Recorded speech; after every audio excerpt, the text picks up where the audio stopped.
محترم حاضرینو،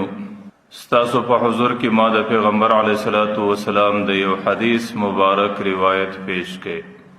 د دې حدیث راوی مشهور صحابي حضرت ابو هریرہ رضی الله تعالی عنہ دی چې هغه مبارک ډیره زندگی د پیغمبر علیه الصلاۃ والسلام په معیت کې، د هغه څخه په تعلم کې او د هغه په قرب او نزدېکت کې تیره کړه، چې د هغه نتیجه هغه په خپل سترګو دا ولیدله او د هغه نتیجه نن امت دا ویني چې د مبارکه سره د پیغمبر علیه الصلاۃ والسلام څومره روایات را نقل شوي دي. د ډیرو لوړو درجو والا صحابه څخه غفر تعالی هغه روایات نه دي را نقل شوي. حضرت ابو هریرہ رضی الله عنه د پیغمبر علیه الصلاۃ والسلام د هجرت په 9 کال د خیبر په موقع باندې اسلام راوړی دی او الله تعالی په اسلام مشرف ګرځولی دی، او بیا یې ټوله زندگی تعلیم او تعلم ته وقف ده او د زندگی اکثره حصه د پیغمبر علیه الصلاۃ والسلام په طالبانو کې، د پیغمبر علیه الصلاۃ والسلام په اصحاب صفو کې تیره کړې ده. نو د هغې وقف برکت دی چې نن د حضرت ابو هریرہ رضی الله عنه سره د پیغمبر علیه الصلاۃ والسلام 15,340 روایات را نقل دي. په بعضو روایاتو کې 4 روایات چې دغه حصہ د روایاتو، دغه ذخیره د روایاتو د پیغمبر علیه الصلاۃ والسلام په صحابو کې د ډیرو کمو انسانانو سره نقل شوی ده. د دنه نامه متعلق چې د حضرت ابو هریرہ اصلي نوم سو، د دې متعلق روایات ډیر مختلف او د دې متعلق د محدثینو د علماو اقوال ډیر مختلف. غالبا علامه سیوطی رحمه الله د نامه متعلق 20 قول را نقل کړي دي، لیکن محدثینو لیکلي دي چې مشهور قول 3 دي: یا عبد الشمس بن صخر، یا عبد الرحمن بن صخر، یا عبد الله ابن عمر. دا 3 نومه د حضرت ابو هریرہ اصلي خپل نمونه راغلي دي. محدثینو د دې په مابین کې تطبیق کړی دی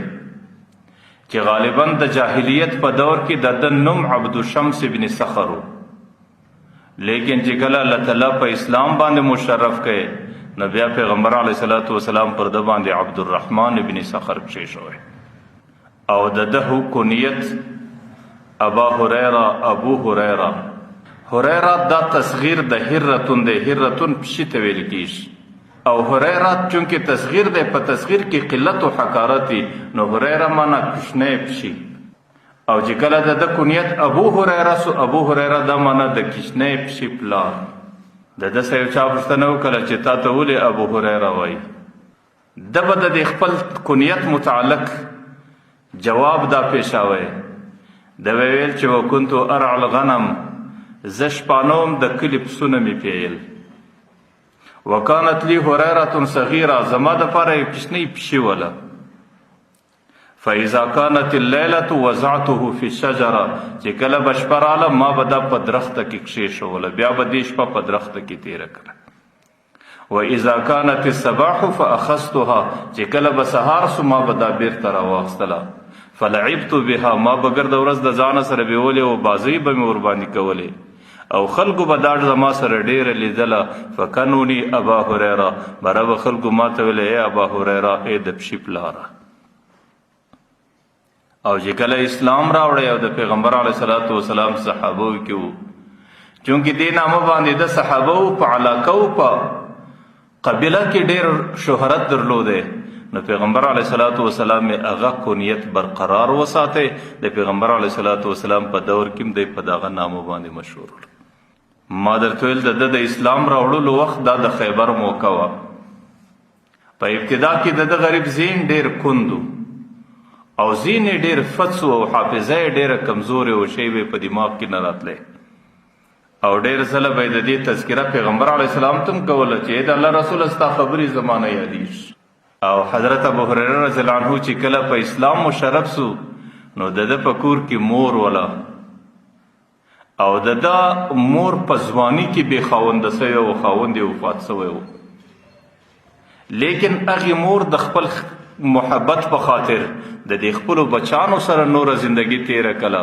او هغه زنانې د ځوانۍ په وخت کې د بل خاوند پیدا کولو تقاضا او اشتها نه وکړه په دې خاطر چې زما بچان ضایع کیږي نو هغوی پر دې خپلو بچانو باندې ناسته وه او خپلو بچانو حفاظت یې وکړ او په هغه بچانو د دې په بچانو کې یو حضرت ابو هریره هم ولو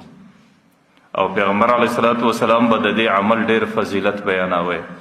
چې کله یو زنانه د ځوانۍ په وخت کې کونډه سي د هغې خاوند وفات سي د هغې په تربیت او په حفاظت کې کوچني بچان او ماشومان وي او د هغې زنانې فکر دا راسي که چیرې زه بله نکاح وکړم زما ماشومان ضایع کیږي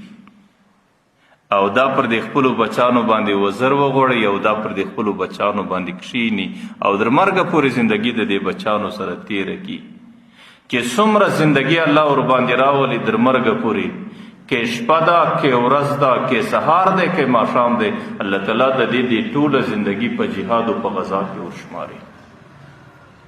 لکه مجاهدین چې د غزا په سفر کې د جهاد په سفر کې د هغې پر اعمالو باندې الله تعالی څومره عبادت او ثواب دی د دې پر دې نفس زندگی باندې الله تعالی دومره ثواب ورکړي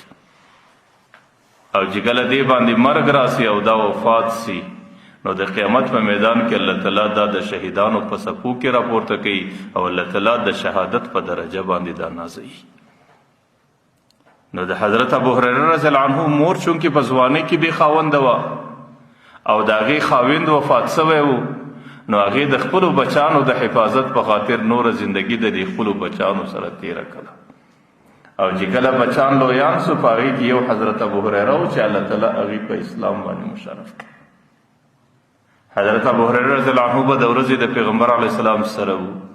او د شپې چې به کله کور ته راتلی ډېر به پریشان و ځکه کور کې مور ده او مور په دې وخت کې په اسلام نه ده مشرفه او چې کله به د مور سره لږ خبره پیښله نو مور به ډېره ورته په غوسه باندې وه او چې یو ورځ مور ته د پیغمبر علیه الصلاة والسلام خبرې کولې او مور ته د اسلام دعوت و پیغام ورکاوی هغې مور ډېره په غوسه کې راله او د پیغمبر علیه الصلاة والسلام په شان کې ډېرې بې ادبه کلمات ادا کو او د پیغمبر علیه الصلاة والسلام په شان کې سپکاوی او ګستاخي وکړه صحابه چونکې د پیغمبر علیه الصلاة والسلام عاشقانو هغې د پیغمبر علیه السلام په شان کې ګستاخي او بې ادبي بالکل نه سو برداشتولی نو حضرت ابو هریره رضی الله عنه په زړه او په اراده کې دا رالو چې نور به دا مور قتل کوم نور به د دې مور سزا خلاصوم او نور به زندگی بغیر د دې مور تیروم ځکه هغې د پیغمبر علیه الصلاة والسلام په شان کې ډېر نازیبا کلمات استعمال کړي چونکې صحابه دي د هغې ډېر ښه مزاج دی هغې د پیغمبر علیه الصلاة والسلام څخه د معلوماتو کولو بغیر یو قدم نه اخیستی نو دستي راغلی پیغمبر علیه الصلاة والسلام ته د الله رسوله ما د خپلې مور متعلق دا فیصله کړې ده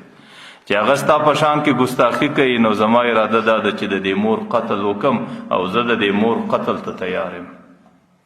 پیغمبر علیه الصلاة والسلام ورته ای ابا هریره آیا دا درته منظوره ده چې د مور د قتل اجازه درکم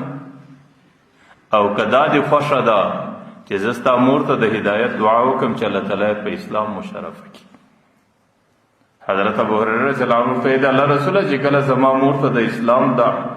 د تشریف دعا وسي او الله تعالی هغې په اسلام مشرفه کړي دا خو به زما دپاره ډېره خوش قسمتي پیغمبر علیه الصلاة والسلام لاس پورته کوي او د حضرت ابو هریره رضی الله عنه مور ته دعا کوي د پیغمبر علیه الصلاة والسلام دعا ده چې هغې برای راست د الله تعالی د عرش سره لګیږي چې کله پیغمبر لاس پورته کوي حضرت ابو هریره رضی الله عنه کور ته منډې کوي په دې اراده باندې چې د پیغمبر دعا زما در کوره مخته رسي که زه مخته رسېږم چې کله کور ته راغلی دروازه د دننه څه بنده ده چې کله دروازه بنده ده دروازه یې وټکوله د هغې خوا چې مور ورله راووتله مور غسل کړی دی صفا لباس یې اغوستی دی چې دی کله ولیدی په دې زړه پورې ونیوی پر دې تندي یې مچ کړی ورته یې بچی ما ته الله تعالی توفیق راکړی ما د اسلام کلمه وویله زه په اسلام باندې مشرفه شوم د هغه څه وروسته حضرت ابو هریره رضی الله عنه بیا د مور په خدمت کې زندگی تیره کړه محدثین لیکي چې د مور د خدمت صله دا وه د مور د خدمت بدله الله تعالی دا ورکله چې حضرت ابو هريره رضی الله عنه ته الله تعالی داسې زین او حافظه ورکله چې بیا به په ډېر زیات تعداد احادیث د پیغمبر علیه السلام څخه اورېدل او هغې به د حافظې څخه نه وتل.